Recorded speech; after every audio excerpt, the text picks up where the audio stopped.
Stanford University.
الله أكبر الله أكبر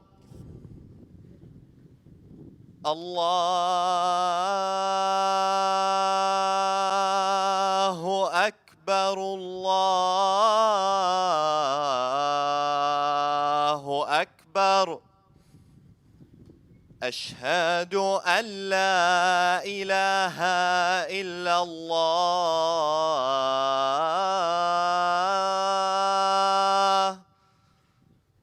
أشهد أن لا إله إلا الله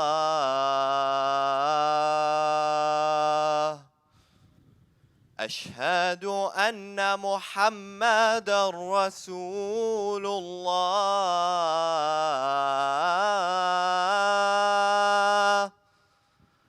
أشهد أن محمدًا رسول الله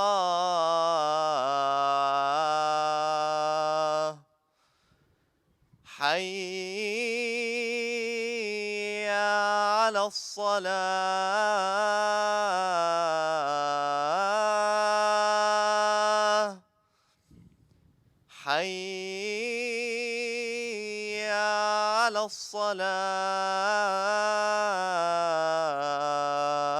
الصلاة حي على الفلاح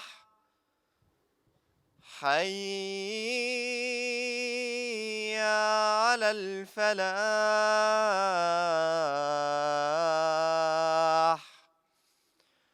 الله أكبر الله أكبر لا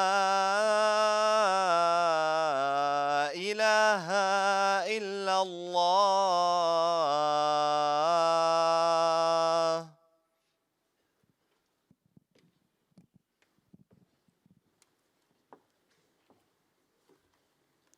Please be seated.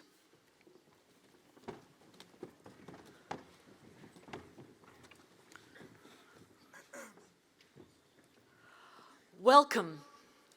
Welcome graduating students, families and friends, faculty, trustees, administrators, staff to the 2018 Stanford University Baccalaureate, our multi-faith celebration and an opportunity for a time of reflection in the midst of this busy weekend. As we welcome our guests, families and friends to Jane and Leland Stanford's great university, so we acknowledge that this campus was built on ancestral Mwekme Ohlone tribal land, or Mwekme Taruk, the Chochenyo language word for house of the people. We offer our respect to the elders of the Mwekme Ohlone tribe, past and present, and extend that respect to all the Native Americans who have been a part of this university from its very beginnings to the present, the first being the writer and journalist John Milton Oscarson, Cherokee, who graduated in 1894. We are deeply honored to have as our baccalaureate speaker today Elizabeth Alexander, renowned poet, essayist, memoirist, and scholar, author of 6 books of poems and 2 books of essays. She's the Won-San-Tam Mellon Professor in the Humanities at Columbia University and was previously the inaugural Frederick Eisenman Professor of Poetry at Yale, where she taught for 15 years and chaired the African American Studies Department. She has received many honors and awards and has twice been named a finalist for the Pulitzer Prize in both poetry and in biography. In 2009, many of us were delighted by her poem, Praise Song for the Day, composed for and delivered at the inauguration of President Barack Obama. Her memoir, The Light of the Day, published in 2015, is a truly beautiful book, full of deep honesty and wisdom. Professor Alexander describes herself as formerly Episcopalian. Religion weaves in and out of her memoir and her poetry, but she also writes, "Art is certainly my religion." It is because of this deep understanding of the spirituality inherent in art, as well as her profound advocacy of the arts and humanities, that my colleagues and I in the Office for Religious Life invited Professor Alexander to be the Baccalaureate speaker this year. Her voice is such a deeply important one, especially at this time. We wanted to bring her sensibility and her wisdom as an artist, specifically as a poet, one who uses and knows how to use words to reach for that which is beyond our grasp. We wanted to invite specifically Elizabeth Alexander, the poet, to this occasion as we send you graduates out into the world. Professor Alexander just recently became president of the Andrew W. Mellon Foundation, the nation's biggest funder in the arts and humanities. And I can't think of anyone better to hold that significant position than this particular brilliant artist, poet, writer, scholar. Thank you, Professor Alexander, for being with us today. And thank you for all the extraordinary work you do in helping all of us to embrace the arts in the midst of the whirlwind and increase our understanding of the human condition. Our student speaker today is Eni Asebiomo.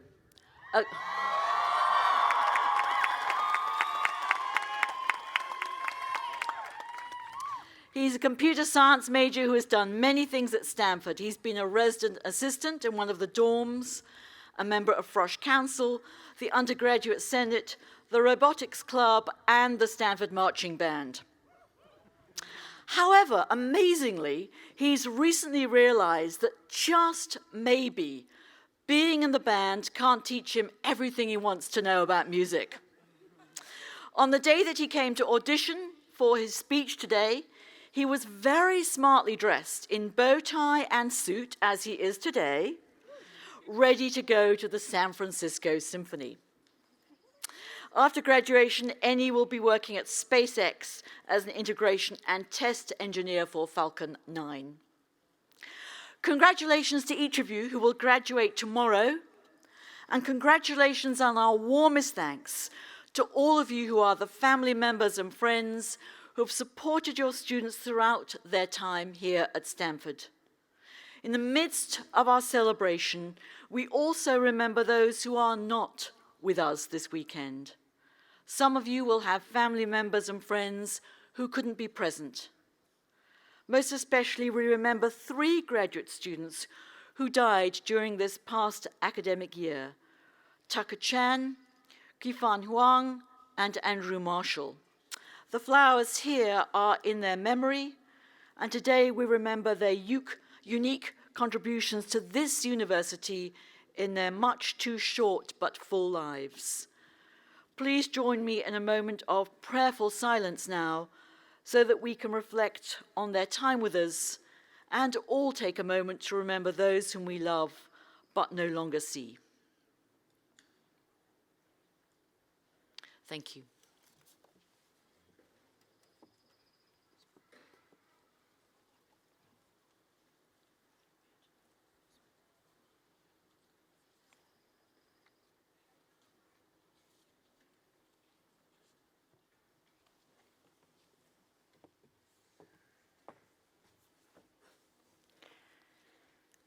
Our Buddhist singing bowl appears to be missing in action. So take a deep collective breath as we gather together on this great occasion and invite Ibrahim to come forward for the invocation.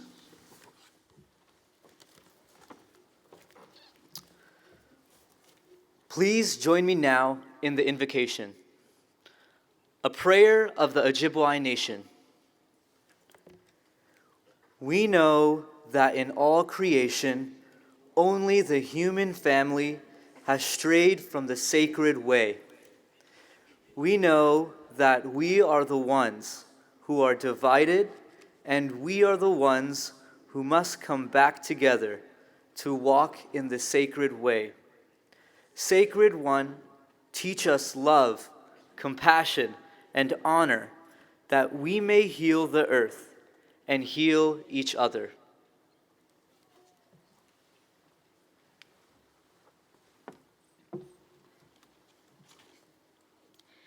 A reading from the book of Proverbs, chapter 4, beginning with the 7th verse.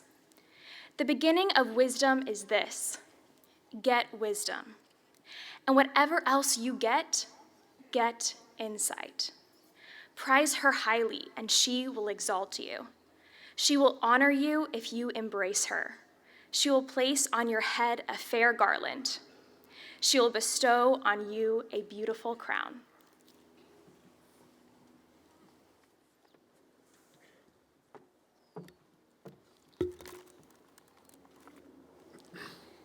To Be of Use by Marge Piercy. The people I love the best jump into work head first, without dallowing in the shallows, and swim off with sure strokes, almost out of sight. They seem to become natives of that element, the black, sleek heads of seals bouncing like half-submerged balls. I love people who harness themselves, an ox to a heavy cart, who pull like water buffalo with massive patience, who strain in the mud and in the muck to move things forward, who do what has to be done again and again. I want to be with people who submerge in the task, who go into the fields to harvest and work in a row and pass the bags along, who are not parlor generals and field deserters, but move in a common rhythm when the food must come in or the fire be put out. The work of the world is common as mud. Botched, it smears the hands, crumbles to dust. But the thing worth doing well done has a shape that satisfies, clean and evident. Greek amphoras for wine or oil, Hopi vases that held corn, are put in museums, but you know they were made to be used. The pitcher cries for water to carry, and a person for work that is real.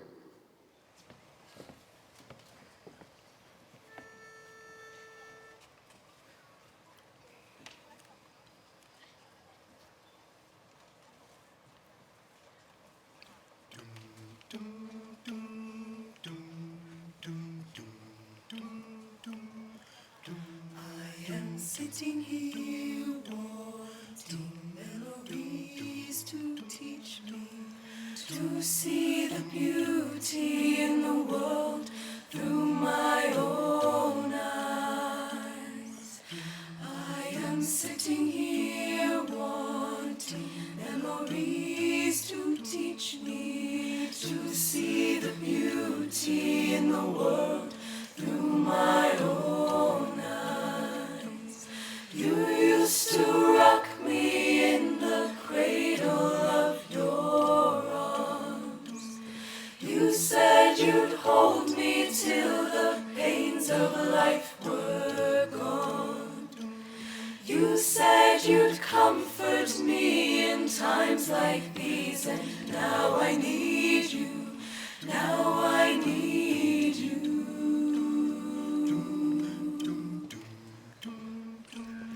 And you are gone.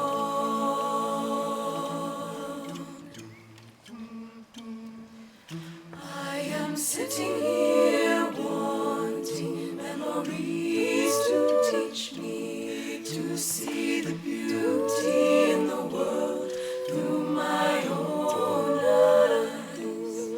Since you've gone and left me, there's been so little beauty. But I know I saw it clearly through your eyes. Now the world outside is such a cold and bitter place. Here inside I have few things that will console.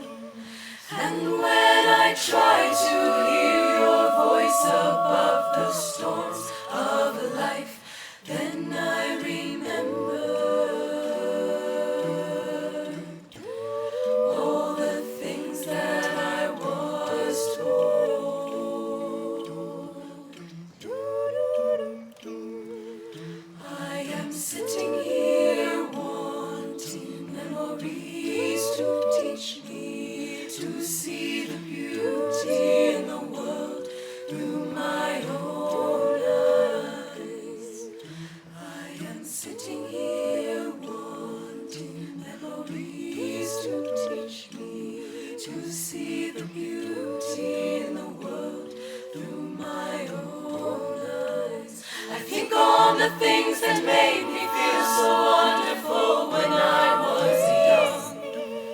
I think on the things that made me laugh, made me dance, made me sing. I think on the things that made me grow into a being full of pride. I think on these things, for they are true.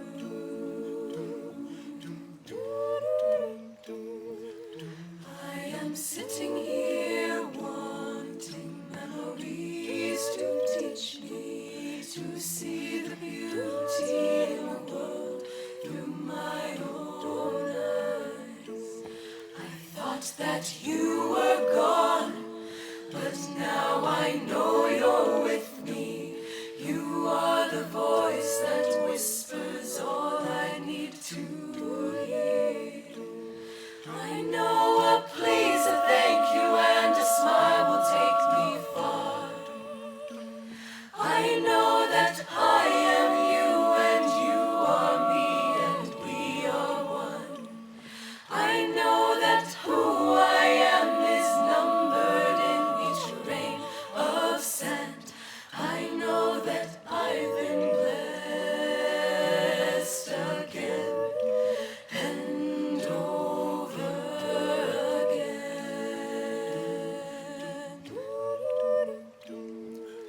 I am sitting here wanting memories to teach me to see the beauty in the world through my own eyes. I am sitting here wanting memories to teach me to see the beauty in the world through my own eyes. I am,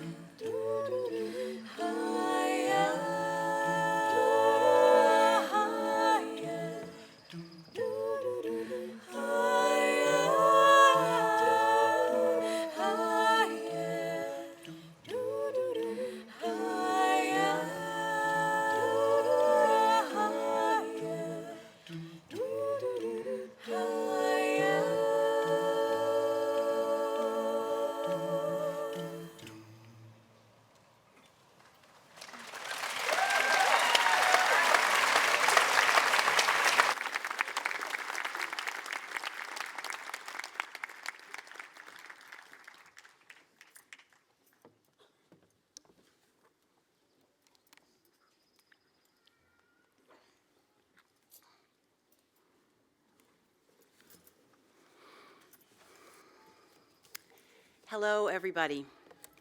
Stanford community, graduates, loved ones. It is my honor to be here on this beautiful day in this beautiful place with that beautiful tree to share some thoughts with you at this crucial juncture in your lives. I am so grateful to Jane Shaw for inviting me on behalf of your community. I come to you as a poet, having lived my life by and through the word. To me, being a poet does not only mean making poems. It also means being attuned and reverent to the power of words, distilled precise words in the form of poems, but also analogously as soul exchange. I give you my essential self in these exact words, bone true.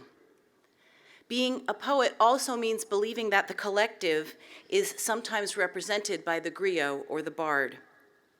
There is the individual, painstaking, and lonely labor and pursuit of artistry. But art is always for someone.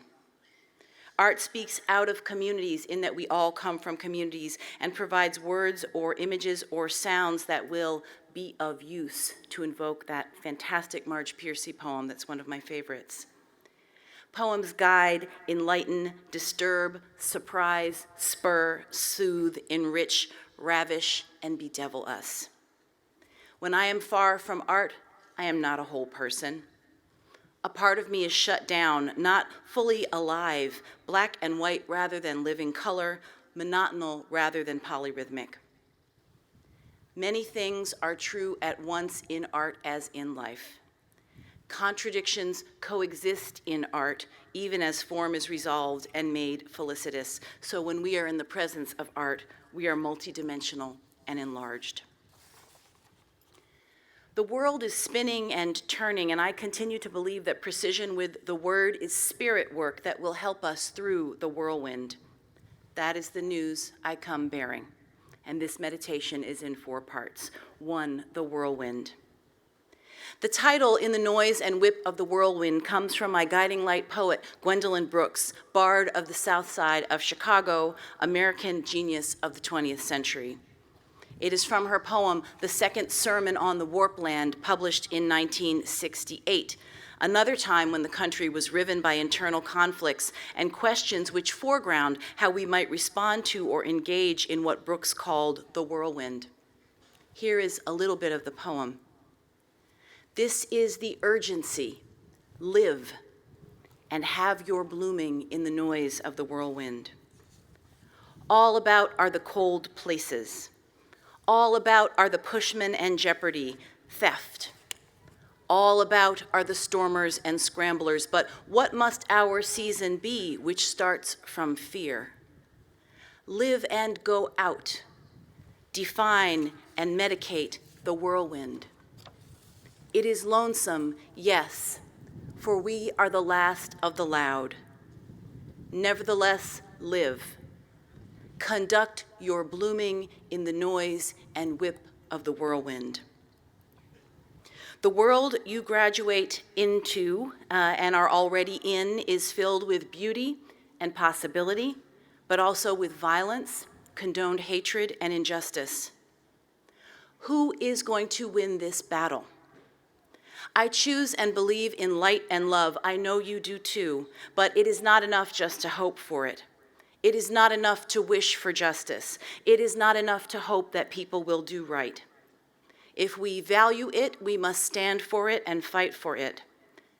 Now that will look many different ways, but what if all of us here described ourselves in some capacity as justice warriors? What if we consciously measured our actions, large and small, by the questions, is this generous? Is this fair? Is this just? Is this kind? Let's parse a bit of Brooks's extraordinary language. Define and medicate the whirlwind. Our actions medicate the swirl of the polis, improve the health of the infirmities of the community if we follow Brooks's exhortation. Conduct an organized and mindful action, a way a group is brought into harmony. Another side of that word, conduct, behavior that is structured and hopefully admirable. Your blooming, the word itself opens up and expands possibility. When you say blooming, your mouth rounds and prepares for song, for elevated words. In the noise, undifferentiated sound that is not symphonic, sound that covers other sounds, the sounds you need to listen for pleasure or instruction. And whip, the whip of the wind, sharp and punishing, the historical shadow of flagellation, of violence that specific which needs not only to be withstood, but countered. The whirlwind. That word is written by a Midwestern poet of the prairies who understands the literal power of that vortex that can lift people away. She knows it is a word of great consequence and force that we encounter also many times in the Bible. We can stand in it, but how can we withstand it?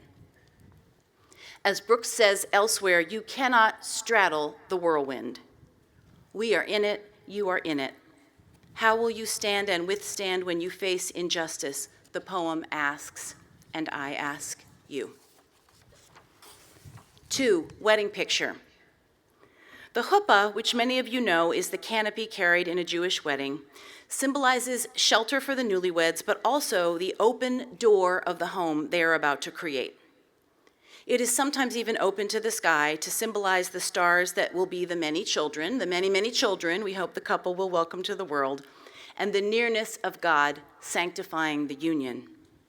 The sides of the chuppah are always open, which lets in light and air, but also people. so that the home of the newlyweds is shared, their love is shared, their pot of stone soup is shared, invoking Abraham's welcome tent in the desert.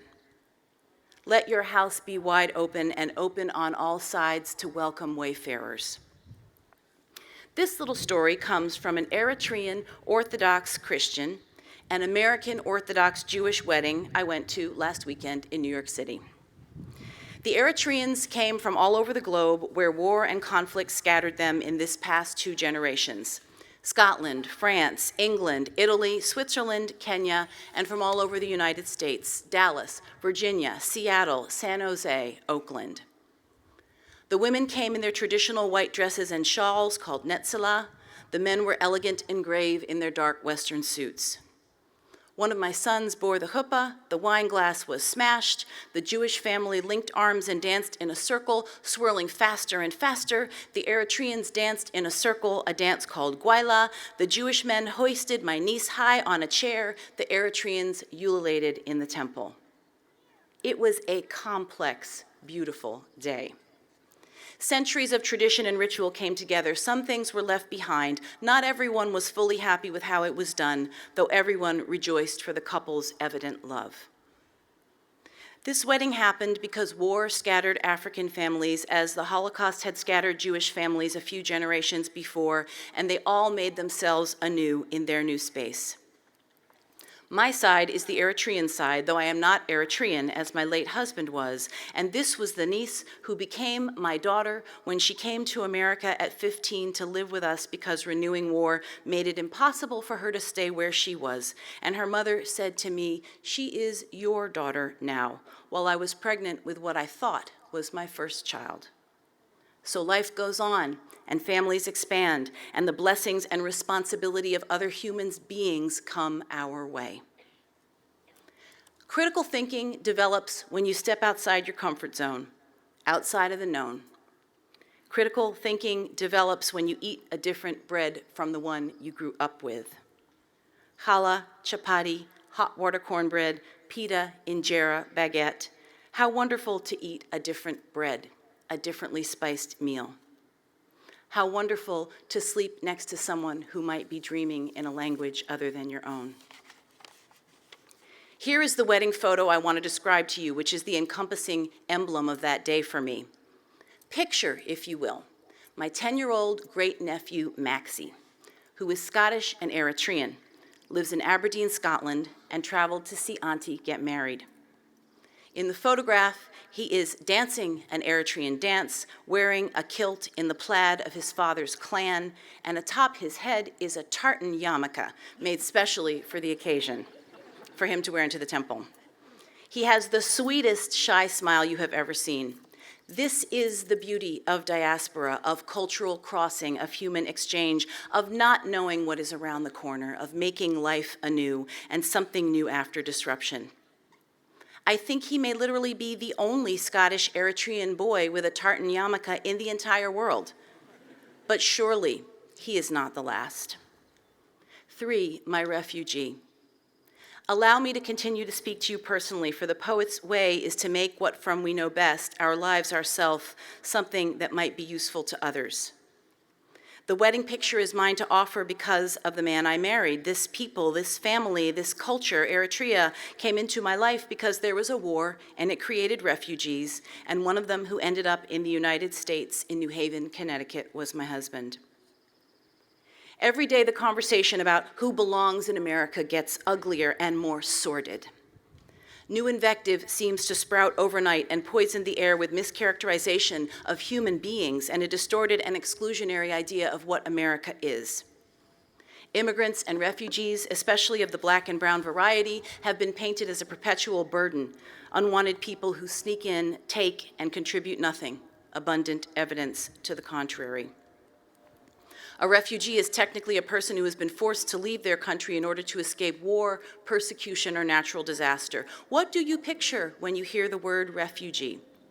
What are we being asked to picture as we listen to the constant description of America as a bounded and unwelcoming place, a house with doors and windows locked shut? My refugee came from Eritrea. He fled death squads, hid from soldiers when they broke into his home, saw classmates disappeared. This was the norm for every family he knew. At 16, he journeyed to Sudan on foot, then Italy, then Germany, from there to the United States. His full name was Fikre Mariam Gebreyesus. He changed it to Fikre. In Italy, he was called Marco. I do not know what he was called in Germany. In the United States, he was called Freddy by the Chinese owner of the local herb shop he frequented, who was named Li Biao and who most of New Haven called Bill. He was called Fiore by New Haven Italian Americans, holding on to their own mother tongues in a new space. My refugee had read more books than anyone I knew, spoke 7 languages, started a restaurant that fed a community for years, made 882 paintings that will soon be shown in a museum, knew how to make things, knew how to fix things, and stretch a stone soup to feed a village. My refugee lived with an anxiety that never left him, though he was the most joyful man anyone who knew him ever knew. That after 9/11, when brown people and people with funny-sounding last names were being rounded up sometimes, he would break into an anxious sweat most days, worried that somehow he was no longer secure in what was now his country, America, that he might be separated from his beloved sons and wife. My refugee once sat on a tree stump in the backyard of the house we lived in New Haven, so far from where he grew up, and said, "Baby, it may sound funny, but this feels like Africa to me." When my sister-in-law became a refugee from East Africa, she left everything behind: home, car, furnishings, jewelry. A few things eventually made their way back to her in the years to come through neighbors' friends of friends. She'd get a call to meet a plane at JFK, and a package of something precious would come: spices, fabric, a packet of documents. The best was when her small wheeled coffee table came, with compartments for coffee cups and a small rug made of artificial grass. She did the sacred Eritrean coffee ceremony with her own things, and for that moment was no longer a refugee, but a woman at home, performing the rituals she had performed all her life. For what is the meaning of life, after all, than coffee and tea and talk with loved ones? I don't want the children to be refugees, my late husband would say, and we'd share a dark, knowing laugh. But I do want them to know what we refugees know, that you can make your life from scratch. I want the children to have the strength and wile of survivors. My refugee died suddenly a few days after his 50th birthday from cardiac arrest. We thought he was completely healthy. Several doctors separately said to me they were not surprised to hear he was a refugee. More than one cardiologist said to me, the heart is a metaphor and the heart is real. Sustained strain can break the heart. People who walk to freedom sometimes carry that strain for the rest of their lives, invisible but ever present.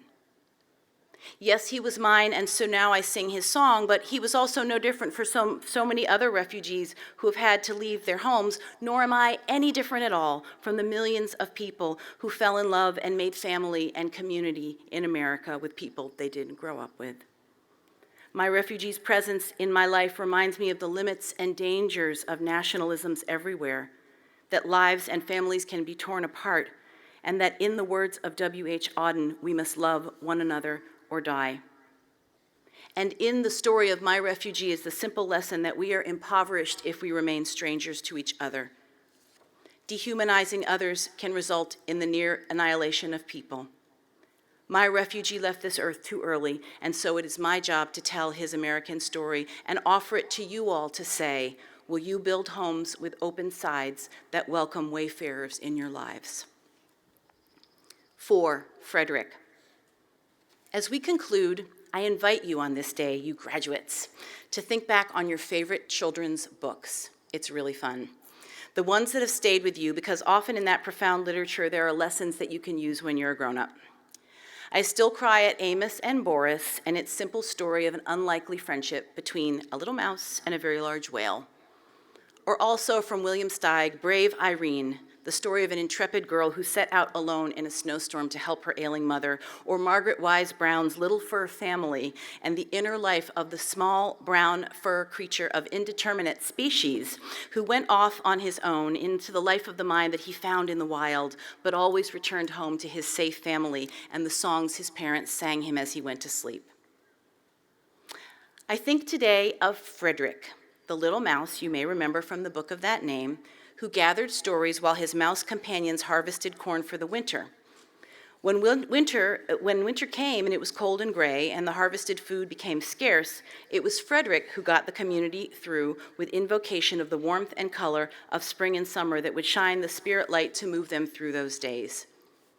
That book was published in 1967, right on time for me as a child, but more importantly, in a time when the country was, as we mentioned earlier, riven with struggles, the seemingly intractable war in Vietnam, society in flux, the same time that Brooks published that second sermon.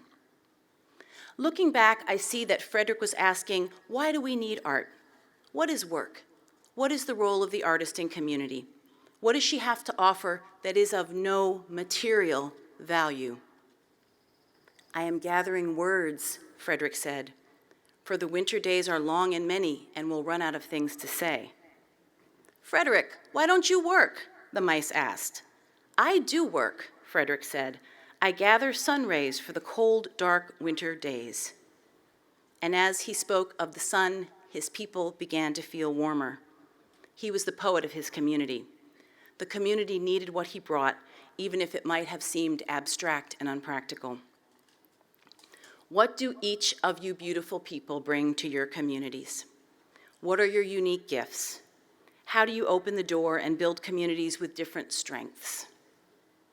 Because I am a mother, and because right now my sons are almost your ages, they are just a few years behind you in college, and because I'm a lifelong educator of young people your age, though I know you have a commencement address tomorrow, I have to share a few mother thoughts with you to finish.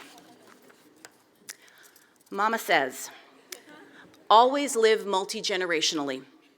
Make sure you keep regular, meaningful contact with children and with elders, so you are always living on the continuum of life.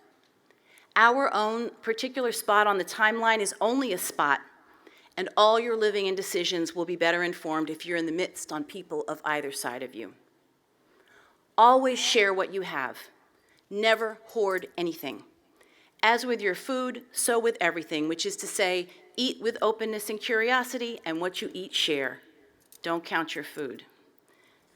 Learn another language if you haven't already.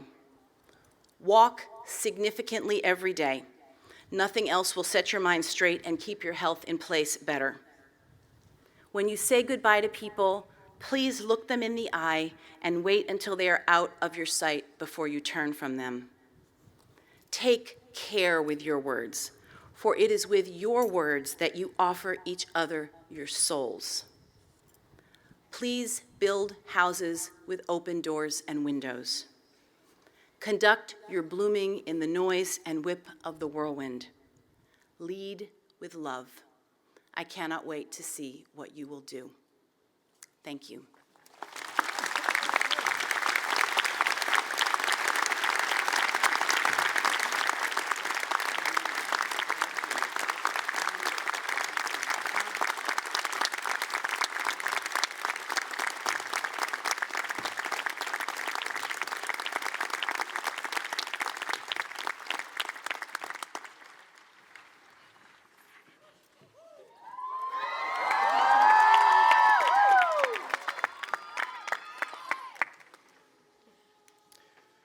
We all came here for the same reason, to learn.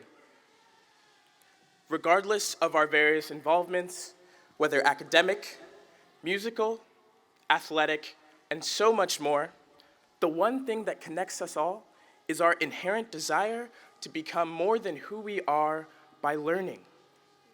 Learning about the world and the people in it. I've learned a lot in my last 4 years at Stanford. I learned how to navigate through bikers, skateboarders, and pedestrians in the circle of death during rush hour. I learned how to play a stop sign. And I even learned how to breathe fire. I got to have lunch with Oprah, and I learned about her unique perspectives on life, love, and the importance of truly listening to your own voice. While so many of the things I learned were fun and exciting, some of the most important lessons were extremely painful and challenging. One of the first things I learned here is just how tough it can be balancing all the aspects of life on the farm. I learned how it feels to be completely overwhelmed by the difficulties of Stanford. I learned what it feels like to truly doubt my own ability and feel like the only person in the classroom who doesn't understand what's going on. But because of that, I learned how to seek help when I need it. I learned that I'm never the only one struggling and that I really do have the skills and capability to do what I set my mind to. I learned how to have difficult conversations, often at the most unexpected of times, both as an RA and as a friend. And I learned just how important these conversations can be. I learned what it felt like to celebrate the end of finals by popping a bottle of champagne in the grass of the engineering quad. Then I learned what it felt like to cry in that exact same spot, just a few months later, after receiving one of the most disappointing rejections of my life. I learned how to pull countless all-nighters and just how crazy group projects can get in the early hours of the morning. I learned all of this alongside you, the class of 2018.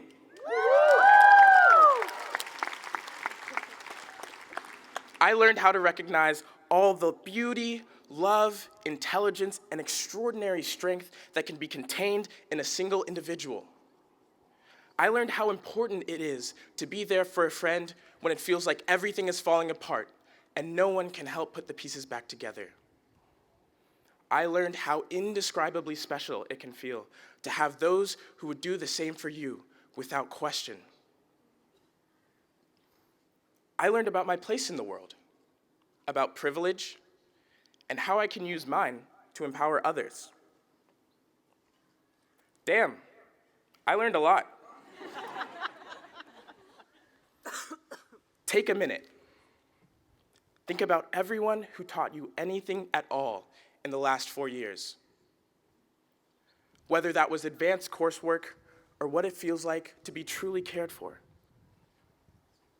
And thank them.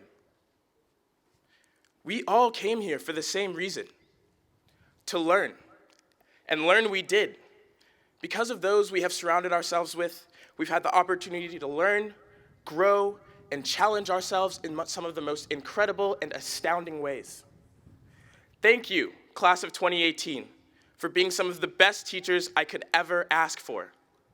You taught me how to live life, how to love life, and what it means to be a Stanford Cardinal. Remember, even though we may not be students for too much longer, this is just the beginning of our education.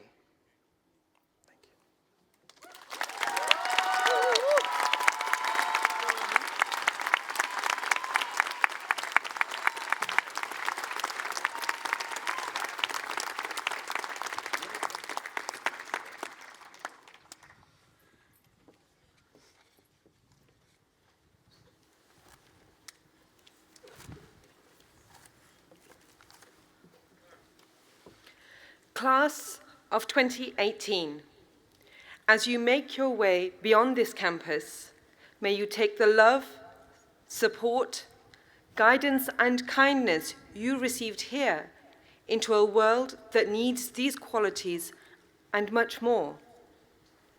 May the investments you make in your professional future mean that you invest in the world also, by filling it with compassion, justice, love, and respect for all without exception. May you learn to tread lightly, hold gently, be brave in the face of vulnerability, and have courage in the face of adversity. You are the heirs of the present and the future. Take this gift with good grace and justice, so that all who encounter you are in awe of your deep humanity and good character. Amen.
For more, please visit us at stanford.edu.